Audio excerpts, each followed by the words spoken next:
প্রিয় দর্শক, প্রত্যেকেই জানেন যে সম্মিলিত ইসলামী ব্যাংকের যে 5টি ব্যাংকের গ্রাহক আছেন তাদেরকে কিন্তু বর্তমান সরকার বা আপনার অর্থ উপদেষ্টা একটা নির্দিষ্ট পরিমাণ ঘোষণা করেছে। সেটা হলো প্রত্যেককে আবার নতুন করে একটি অ্যাকাউন্ট তৈরি করতে হবে।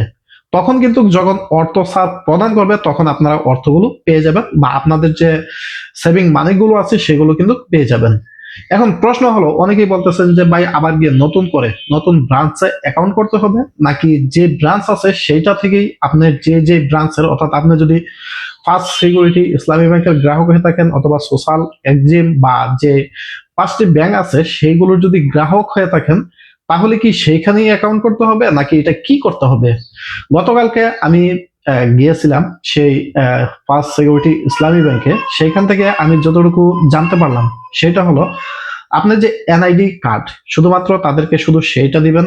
তারা এই এনআইডি কার্ড দিয়ে আপনার যে অ্যাকাউন্ট আছে সেটা তারা আপডেট করে দিবে। আপডেট করার ফলে সম্মিলিত যে ইসলামী ব্যাংকের যে নতুন অ্যাকাউন্ট সেটা কিন্তু অটোমেটিকলি ভাবেই হয়ে যাবে। আপনার নতুন করে কোনো অ্যাকাউন্ট করার কোনো প্রয়োজন নাই, যেটা আছে সেটাই থাকবে। আপনার যে ব্রাঞ্চে অ্যাকাউন্ট আছে বা যে আপনার ব্যাংকে অ্যাকাউন্ট আছে শুধুমাত্র সেইখানে যাবেন, যাওয়ার পরে আপনার যে এনআইডি কার্ড আছে সেটা দিবেন, দেওয়ার পর তারা এখান থেকে আপনাকে আপডেট করে দিবে।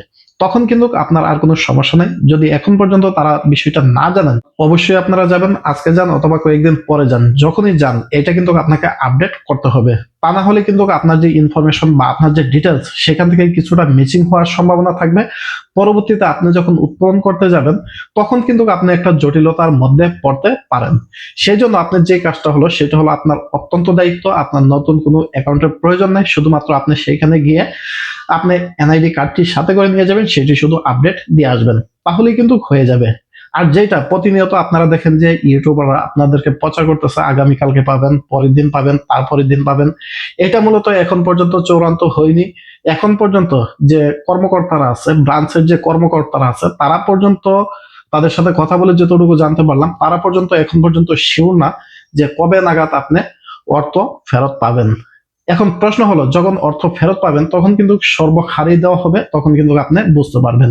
এখন যে আপনার মৌলিক কাজটা সেটা হলো, আপনার যে অ্যাকাউন্টটি আছে সেটি আপডেট করতে হবে।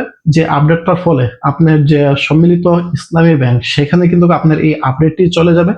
এখন আপনারা দেখেন যে 5টি ব্যাংকের 5টি অ্যাপস এর মাধ্যমে, তাদের নিজস্ব যে অ্যাপস আছে 5টি অ্যাপস এর মাধ্যমে কাজ করা হয়। এটা কিন্তু এই 5টি অ্যাপস দিয়ে সম্মিলিত ইসলামী ব্যাংক পরিচালনা করা অত্যন্ত কঠিন হয়ে যাবে। সেজন্য তারা যেটা করবে, তাদের নিজস্ব নামে একটি অ্যাপস লঞ্চ করবে বা অ্যাপস এর কাজ করবে। সেইটার মধ্যে এই 5টি অ্যাপস এর যে ডাটাবেস আছে সবগুলোকে তারা একত্রিত করবে। সেক্ষেত্রে তাদের জন্য খুব সহজ হয়ে যাবে। তারা চাচ্ছে সর্বোচ্চ নির্ভুলভাবে দেওয়ার জন্য। সেক্ষেত্রে আপনি এই কাজটা অবশ্যই আপনাকে করতে হবে। শুধুমাত্র এখন আর শুধু আপনার দায়িত্ব আপনাকে আপডেট করা, অ্যাকাউন্টটি অবশ্যই আপডেট করতে হবে, তারপর কিন্তু আপনি লেনদেন করতে পারবেন। তো আশা করি এই বিষয়টা নিয়ে এতদিন যারা বিভ্রান্তির মধ্যে আছেন, আজকে পাচ্ছেন কালকে পাচ্ছেন, বিষয়টা এরকম না। এখন পর্যন্ত পাচ্ছেন না, পরবর্তীতে কখন পাবেন সেটা অবশ্যই আপনারা জানতে পারবেন। তো এখন যেটা হলো সেটা হলো, আপনার নতুন কোনো অ্যাকাউন্টের প্রয়োজন নাই, শুধুমাত্র আপডেট করেন, এটির মধ্যেই হয়ে যাবে। তো এই বিষয়ে যদি আপনাদের আরো কোনো মতামত থাকে জানাতে পারেন। ধন্যবাদ।